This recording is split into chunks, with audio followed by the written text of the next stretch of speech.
Assalamualaikum warahmatullahi wabarakatuh. Yang terhormat Ibu Nurjayani Dwi Kusmaningrum, SEMA, selaku dosen pengampu mata kuliah Teknik Penulisan Laporan, serta teman-teman yang berbahagia.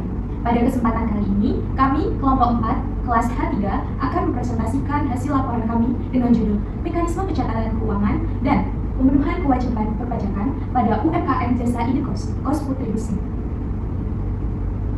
Sebelum itu, izinkan kami memperkenalkan diri. Saya, Satika Betari Yudanti, dengan NIM 2462. Saya, Tegar Bintang Wicaksono, dengan NIM 2436. Saya, Agus Selena Putri, dengan NIM 2452. Dan saya, Muhammad Haikal Aziz, dengan NIM 2454. Pada kesempatan ini, kami berkesempatan untuk melakukan observasi dan wawancara di Kos Putri Husna yang terletak pada kawasan kampus Vokasi Universitas Jember.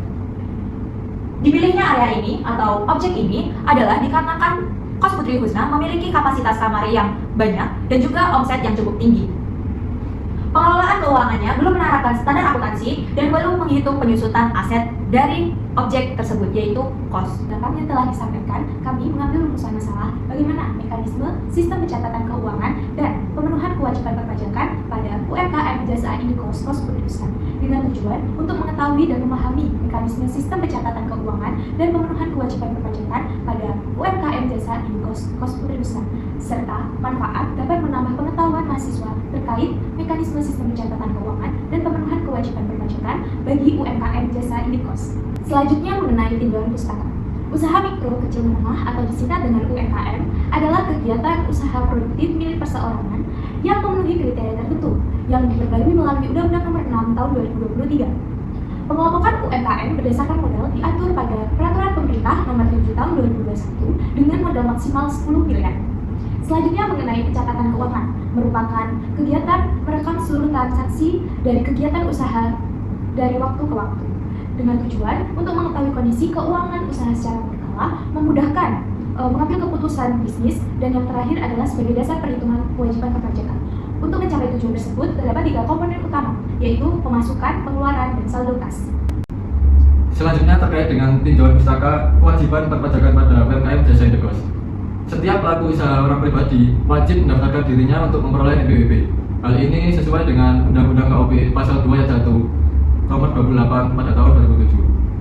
Selanjutnya ada pengenaan PPh final UMKM berdasarkan PP Nomor 55 pada tahun 2022. Lalu ada juga pembaruan kebijakan PP Nomor 20 pada tahun 2026 yang mengatur tentang insentif tarif 0,5% untuk wajib pajak orang pribadi, perseroan perorangan, dan koperasi dengan syarat omset tidak melebihi 4,8 miliar per tahunnya. Hal ini digunakan untuk mencegah praktek pengindaran pajak. Selanjutnya ada metode pelaksanaan yang bertempat di Kos Putri Husna yang terletak di Jalan Merak, Jubulor, Desa Jubung, Kecamatan Sukorambi, Kabupaten Jember, Jawa Timur. Yang dilakukan dalam jangka waktu 4 hari, 23 Mei hingga 26 Mei 2026, dengan fokus pengelolaan keuangan dan pemenuhan kewajiban perpajakan Kos Putri Husna. Selanjutnya adalah jenis dan sumber data. Dari segi bentuknya, jenis data di sini terbagi menjadi 2 hal. Yang pertama adalah data kualitatif yang disajikan dalam bentuk narasi atau deskripsi non-numerik yang berupa sejarah dan regulasi yang berlaku di UMKM Kos Putri Husna. Selanjutnya adalah data kuantitatif yang berupa data numerik yang dianalisis atau diolah secara sistematis, dan dalam hal ini berupa omset, pendapatan kotor, dan perhitungan PPh final UMKM untuk Kos Putri Husna. Dari segi sumber data, di sini terdapat 2 data, yaitu data primer yang merupakan data utama yang diambil dari sumber pertama, dan dalam hal ini diambil dari observasi, wawancara, dan dokumentasi dengan pemilik Kos Putri Husna. Serta data sekunder adalah data pendukung yang diambil dari studi literatur melalui standar akuntansi keuangan dan peraturan perundang-undangan terkait serta jurnal ilmiah yang relevan. Gambaran umum Kos Putri Husna. Kos Putri Husna merupakan jasa indekos yang beralamat di Jalan Merak, Desa Jubung, yang berdiri pada tahun 2023-2024 dan mulai beroperasi pada Januari tahun 2025. Yang nama usaha sendiri berasal dari nama pemilik, Bapak Usaha dari Husna, kemudian dijadikan logo HN pada setiap nomor kamar. Dan untuk latar belakangnya berdirinya kos ini yaitu kepedulian pemilik terhadap mahasiswa yang sulit mencari tempat tinggal yang layak di kampus Vokasi Jubung. Kemudian kamar yang tersedia saat ini adalah 14 dengan harga sewa per kamarnya 600.000 per bulan. Untuk operasional Kos Putri Husna dikelola sendiri oleh pemilik dan melibatkan penghuni untuk menjaga kebersihan secara gotong royong.